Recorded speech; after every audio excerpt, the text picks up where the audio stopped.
ሰላም ጤና ይስጥልኝ ክብራትና ክብራን የቻናሌ ተከታታዮች በያላችሁበት ሰላማችሁ ይብዛ። እኔ በጣም ሰላም ነኝ፣ እግዚአብሔር የተመሰገነ ይሁን። ዛሬም እንደተለመደው አሪፍና ጠቃሚ የሆነ መረጃ ይዤላችሁ ቀርቤያለሁ። በዛሬው ፕሮግራም ብዙዎቻችንን እያሳሰበ ስላለው የስልክ መጋል ችግር መፍትሄዎችንና መንስኤዎችን ይዤላችሁ ቀርቤያለሁ። ይህም ለአንድሮይድ እና ለአይፎን ተጠቃሚዎች ለሁለታችሁም የሚሆን መፍትሄውን ነው ይዤላችሁ የቀረብኩት ማለት ነው።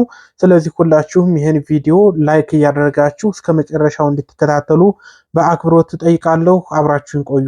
በቅድሚያም አንድ ነገር ላስታውሳችሁ ፈልጋለሁ። ስልክ ከመጠን በላይ ሲግል በጣም አደገኛ ሊሆን ይችላል። ባትሪው ሊፈነዳ አልፎ ተርፎም ደግሞ እሳት ሊያስነሳ ይችላል። ስለዚህ ችላ ማለት የለባችሁ። እሺ ወደ ርዕሳችን ስንመለስ ስልክ ለምን ይግላል? ለዚህ ጥያቄ ብዙ መልሶች አሉ። ነገር ግን አሁን ዋና ዋናዎቹን እንመለከታለን። አንደኛው ከፍተኛ የስራ ጫና ወይም ሲፒዩ ኦር ጂፒዩ ዩዜጅ የምንለው ነው። ምን ማለት ነው? ስልካችን ልክ እንደ ኮምፒውተር ፕሮሰሰር የሚባል አንጎል አለው ማለት ነው። ይህም ፕሮሰሰር ወይም አንጎል የምንለው ስራ ሲበዛበት በጣም የመሞቅ ባህሪ ያመጣል። ከፍተኛ ግራፊክስ ያላቸው ጨዋታዎችን ስንጫወት፣ ቪዲዮዎችን በከፍተኛ ጥራት ስንመለከት፣ ብዙ አፕሊኬሽን በአንድ ላይ ስንጠቀም፣ የስልካችንን ፕሮሰሰር የሚፈትኑ አፕሊኬሽኖችን ስንጠቀም ስልካችን ሊሞቅ ወይም ሊግል ይችላል። ሌላኛው ስልካችን የሚግልበት መንስኤ የባትሪ ችግር ነው። ያረጀ ባትሪ፣ እድሜውን የጨረሰ ባትሪ ቶሎ የመሞቅ እድሉ ከፍተኛ ነው። ሌላኛው ደግሞ የተበላሸ ባትሪ ነው። ባትሪው አካላዊ ጉዳት ከደረሰበት ወይም ደግሞ ጥራት የሌለው ባትሪ ከሆነ የመጋል እድሉ አሁንም ከፍተኛ ነው። ሌላው ደግሞ የባትሪ ቻርጅ መሙሊያ አዳፕተር ችግር ነው። ጥራት የሌለው ቻርጀር ወይም የተበላሸ ቻርጀር የምትጠቀሙ ከሆነ አሁንም ባትሪያችሁ ሊግል ይችላል። ሌላኛው ደግሞ ደካማ የአየር ዝውውር ነው። ምን ማለት ነው? ስልካችን አየር ማግኘት ካልቻለ ቶሎ የመሞቅ እድሉ ከፍተኛ ነው። ስልኩን ጠባብ ኪስ ውስጥ ማስቀመጥም ስልኩን ሊያግለው ይችላል። ይህም ብዙውን ጊዜ ስልኩን ሸፍነን የምንጠቀም ከሆነ በኬዙ ማለት ነው፣ ወይም አየር እንዳይገባ የምናደርገው ከሆነ የመሞቅ እድል አለው። ሌላኛው ደግሞ የሶፍትዌር ችግር ነው። የሶፍትዌር ችግሮችም ለዚህ ችግር መንስኤ ሊሆኑ ይችላሉ። ቫይረስ ወይም ማልዌር ስልካችን ከመጠን በላይ እንዲሰራ ሊያደርጉት ይችላሉ። ሌላው ደግሞ ያልተዘመነ ኦፕሬቲንግ ሲስተም ወይም አፕዴት ያልሆነ ኦፕሬቲንግ ሲስተም ስልካችን በአግባቡ እንዳይሰራ ሊያደርግ ይችላል። ከመጠን ያለፈ የጀርባ አፕሊኬሽን ወይም ደግሞ ባክግራውንድ አፖች የምንላቸው ነው። ባክግራውንድ አፖች ከመጠን በላይ በመስራት ስልካችን እንዲግል ሊያደርጉት ይችላሉ። ሌላው እንደ መንስኤ የሚወሰደው የአካባቢ አየር ሁኔታ ነው።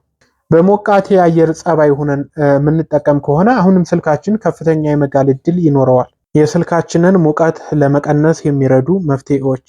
አሁን ደግሞ ስልካችን እንዳይግል ምን ማድረግ እንችላለን የሚለውን እንመልከት። አንደኛው አፕሊኬሽኖችን መዝጋት። አፕሊኬሽኖችን በማንጠቀምባቸው ጊዜ መዝጋት ይኖርብናል። ሌላው የጀርባ አፕሊኬሽኖችን ማጥፋት ነው፣ ወይም ባክግራውንድ አፕ ሪፍሬሽ የሚባለው ማለት ነው። ባክግራውንድ አፖች እኛ ስራችንን አቁመን ስልኩን አስቀምጠነው ራሱ ከጀርባ እየተንቀሳቀሱ ከጀርባ እየሰሩ ስልካችን በከፍተኛ ሁኔታ እንዲግል ባትሪው እንዲያልቅና እንደዚሁም ለተለያየ ችግር ያጋልጡታል። አይፎን ተጠቃሚ ከሆናችሁ ይህንን እንዴት እንደምታስተካክሉ ላሳያችሁ። መጀመሪያ የሴቲንግ አፕሊኬሽንን ትከፍታላችሁ። በመቀጠል ወደ ታች ስክሮል አድርጋችሁ ጀነራል የሚል ትፈልጋላችሁ። ከዛም ባክግራውንድ አፕ ሪፍሬሽ የሚለውን ተጭናችሁ ኦፍ ማድረግ ትችላላችሁ። በጣም ቀላል ነው። አንድሮይድ ተጠቃሚ ከሆናችሁ ደግሞ በተመሳሳይ ሁኔታ ወደ ሴቲንግ አፕሊኬሽን ትከፍታላችሁ። አሁንም ወደ ታች ስክሮል በማድረግ አባውት ፎን የሚለውን ትጫናላችሁ። ከተጫናችሁ በኋላ ቢውልድ ነምበር የሚል አለ። እሱን 7 ጊዜ ትጫኑታላችሁ። እሱን 7 ጊዜ ከተጫናችሁ በኋላ ዴቨሎፐር ኦፕሽን የሚል አማራጭ ይመጣላችኋል። ከዛም ወደ ኋላ ትመለሱና ተመልሳችሁ መጨረሻ ላይ ዴቨሎፐር ኦፕሽን የሚል አማራጭ ተካቶ ታገኛላችሁ። እሱን ትጫኑትና ባክግራውንድ ፕሮሰስ ሊሚት የሚል አማራጭ ትፈልጋላችሁ ወደ ታች ስክሮል በማድረግ። ከዛም ኖ ባክግራውንድ ፕሮሰስ የሚለውን አማራጭ ትጠቀማላችሁ። ከአሁን በኋላ በስልካችሁ ጀርባ እየተንቀሳቀሱ ባትሪያችሁን ወይም ስልካችሁን እንዲሞቅ የሚያደርጉ አፖችን ያስወግድላችኋል ማለት ነው። ሌላው ስልካችን እንዳይግል ወይም እንዳይሞቅ የምንከላከልበት መንገድ ብራይትነስ መቀነስ ነው። የስልኩን ብራይትነስ መቀነስ ወይም ደግሞ አውቶ ብራይትነስ የሚለውን ፊቸር በማብራት ራሱ ጧትና ማታ ስልኩን እየተቆጣጠረ ብራይትነሱን እንዲለቅልን የሚያደርገውን ፊቸር መጠቀም እንችላለን። ይህንንም ለማድረግ ለአይፎን ተጠቃሚዎች መጀመሪያ ላይ ወደ ሴቲንግ አፕሊኬሽን ትገባላችሁ። ከዛም ዲስፕሌይ ኤንድ ብራይትነስ የሚለውን ፈልጉና ክፈቱት። ከዛም ብርሃናቱን እዛው ላይ መቀናነስ ትችላላችሁ። ካልሆነ ደግሞ አውቶ ብራይትነስ የሚል አለ። እሱን በማብራት ማታ ሲሆን ራሱ ብራይትነሱን ይቀንስላችኋል። ቀን ብርሃን በሚኖርበት ሰዓት ሲሆን ደግሞ ብራይትነሱን ይጨምርላችኋል። ለምሳሌ ማታ ተኝታችሁ የምትመለከቱ ከሆነ ብርሃን ስለማይኖር አውቶማቲካሊ ራሱ ስክሪኑን በመቀነስ ባትሪያችሁ እንዳይግል ወይም አይናችሁ እንዳይጎዳ የሚቆጣጠርላችሁ ፊውቸር ነው። ለአንድሮይድ ተጠቃሚዎች ደግሞ በተመሳሳይ ወደ ስልካችሁ ሴቲንግ አፕሊኬሽን ትከፍታላችሁ። ከዛም ወደ ታች ትወርዱና ዲስፕሌይ የሚል አማራጭ አለ፣ እሱን ትከፍቱታላችሁ። በተመሳሳይ ብራይትነስ ሌቭል የሚል አለ፣ ሌቭሉን እዛ ላይ መቀናነስ ትችላላችሁ። ካልሆነ ደግሞ አዳፕቲቭ ብራይትነስ የሚለውን ማብራት ትችላላችሁ። ይህም በተመሳሳይ ማታና ጧት ብራይትነሱን እያየ የሚያስተካክልላችሁ ፊውቸር ነው። እናንተ እንኳ ብትረሱት በራሱ ያስተካክልላችኋል ማለት ነው።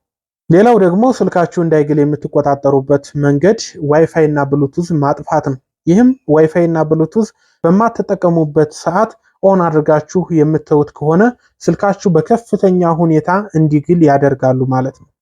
ስለዚህ መቼም ዋይፋይ እና ብሉቱዝ የሆነ ነገር ከሰዎች ጋር ኮኔክት ለማድረግ ስለሆነ የሚጠቅማችሁ ያንን ነገር ከጨረሳችሁ በኋላ ዋይፋይ እና ብሉቱዛችሁ ኦፍ መሆኑን ቼክ አድርጉ። ሌላው እንደ መፍትሄ የሚወሰደው ፓወር ሴቪንግ ሞድን ኦን ማድረግ ይኖርባችኋል። ይህ ሁኔታ የስልኩን አፈጻጸም በመቀነስ የባትሪውን እድሜ ያረዝምላችኋል።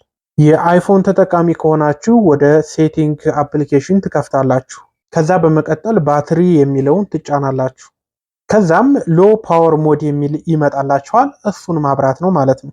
ለሳምሰንግ ስልክ ተጠቃሚ ከሆናችሁ ደግሞ አሁንም በተመሳሳይ ወደ ስልካችሁ ሴቲንግ ትገባላችሁ። አሁንም በተመሳሳይ መንገድ ባትሪ ኤንድ ዲቫይስ ኬር የሚለውን አማራጭ ትጫናላችሁ። ከዚህ ከገባችሁ በኋላ ባትሪ ሴቨር የሚለውን አማራጭ አብሩት። ሌላው ደግሞ ስልካችን እንዳይግል እንዳይሞቅ የምንከላከልበት መንገድ ስልኩን ማቀዝቀዝ ነው። ስልኩ ከመጠን በላይ እየጋለ ካስቸገራችሁ ለተወሰነ ጊዜ ማቆም ይኖርባችኋል። ወይም ደግሞ ቀዝቃዛ የሆነ ቦታ ላይ ለተወሰነ ጊዜ ማስቀመጥ ያስፈልጋል። ይህ ማለት ነገር ግን በፍጹም ፍሪጅ ውስጥ እንዳታስቀምጡ ስልካችሁ። ሌላው ሶፍትዌር ማዘመን ወይም ሶፍትዌር አፕዴት ማድረግ ነው እንደ መፍትሄ የሚወሰደው። ስልካችን የቅርብ ጊዜ ኦፕሬቲንግ ሲስተም እና የደህንነት መጠገኛዎች ወይም ደግሞ ሴኩሪቲ ፓጅስ የሚሉትን መጫኑን እናረጋግጥ። ሌላው ደግሞ ቫይረስ መፈተሽ ነው። ስልካችን ቫይረስ ወይም ማልዌር እንደሌለበት ለማረጋገጥ እንደ አንቲቫይረስ ያሉ መተግበሪያዎችን መጠቀም ይቻላል። ሌላው እንደ አማራጭ የሚመከረው በተደጋጋሚ ስልካችሁ እየጋለ ካስቸገራችሁ ባትሪውን መቀየር ነው። ባትሪው ያረጀ ወይም የተበላሸ ከሆነ ባትሪውን መቀየር ያስፈልጋል። ይህም ዩዝድ የሆኑ ፎን ስልኮችን ከሰዎች ላይ እየገዝታችሁ ከሆነ ምናልባት ባትሪያችሁ ያረጀ የተበላሸ ሊሆን ስለሚችል ባትሪውን በአዲስ መቀየር እንደ አማራጭ ተደርጎ ይወሰዳል። ሌላው ከፍተኛ ሙቀት ባለባቸው ቦታዎች ላይ ስልካችንን በፍጹም መጠቀም የለብንም። በፀሐይ ላይ ወይም በጣም ሞቃት በሆኑ ቦታዎች ላይ ስልካችንን ከመጠቀም መቆጠብ ይኖርብናል። ሌላው እንደ መፍትሄ የሚወሰደው የስልካችንን ኦሪጂናል ቻርጀር መጠቀም ነው። ብዙውን ጊዜ ከሌሎች ቻርጀሮች ጋር ስናገናኘው ስልካችን የመጋል ስሜት ያመጣል ማለት ነው። ስለዚህ ብዙውን ጊዜ የሚመከረው የስልኩ የራሱ ስገዙት አብሮ የሚመጣውን ኦሪጂናል ቻርጀር በመጠቀም ስልካችሁን ጤና መጠበቅ ትችላላችሁ። ሌላው ከባድ ጌሞችን ወይም ሄቪ ጌምስ የሚባሉትን አለማብዛት ነው።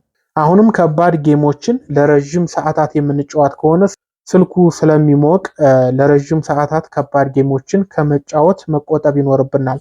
በተለይ በውድ ዋጋ የገዛነው ስልክ ካለ ጤንነቱን ለመጠበቅ እነዚህን መፍትሄዎች መጠቀም ያስፈልጋል። ሌላው ደግሞ ስልካችሁ በሚሞቅ ሰዓት የስልኩን ኬዝ ማስወገድ እንደ መፍትሄ ይወሰዳል። የስልኩ ኬዝ ማለት የስልኩ ከቨር ማለት ነው። ከኋላ ከቨሩን ማስወገድ ይኖርባችኋል ማለት ነው። ይህም ኬዙን በምታስወግዱበት ሰዓት በቂ የሆነ አየር እንዲዘዋወር ስለሚያደርግ ስልካችሁ እንዲቀዘቅዝ ያደርገዋል ማለት ነው። እነዚህን መፍትሄዎች በመጠቀም የስልካችሁን ሙቀት መጠን መቀነስ ትችላላችሁ። ከዚህ በተጨማሪ ደግሞ ስልካችሁን ከአቧራ ማጽዳትና አፕሊኬሽኖችን በአግባቡ መጠቀም ጠቃሚ ነገር ነው። እንዴት አያችሁት? ሌላ ጊዜ ደግሞ አሪፍ የሆነ መረጃ ይዤላችሁ እቀርባለሁ። እስኪ እናንተ በኮመንት የተሰማችሁን ግለጹልኝ። ስልካችሁ ምን ስታደርጉ ነው እየጋለ እየሞቀ የሚያስቸግራችሁ? እነዚህንስ መፍትሄዎች ተጠቅማችሁ በእርግጠኝነት ስልካችሁን ማስተካከል ትችላላችሁ ማለት ነው። ቪዲዮ እንደጠቀማችሁ ተስፋ አድርጋለሁ። በቀጣይ ደግሞ አሪፍ የሆነ መረጃ እስከማቀርብላችሁ በያላችሁበት ሰላማችሁ ይብዛ እያልኩኝ ለዛሬ እዚህ ጋር ጨርሳለሁ። በቀጣይ ቪዲዮ እስከማገኛችሁ ሰላም ሁኑ ባይ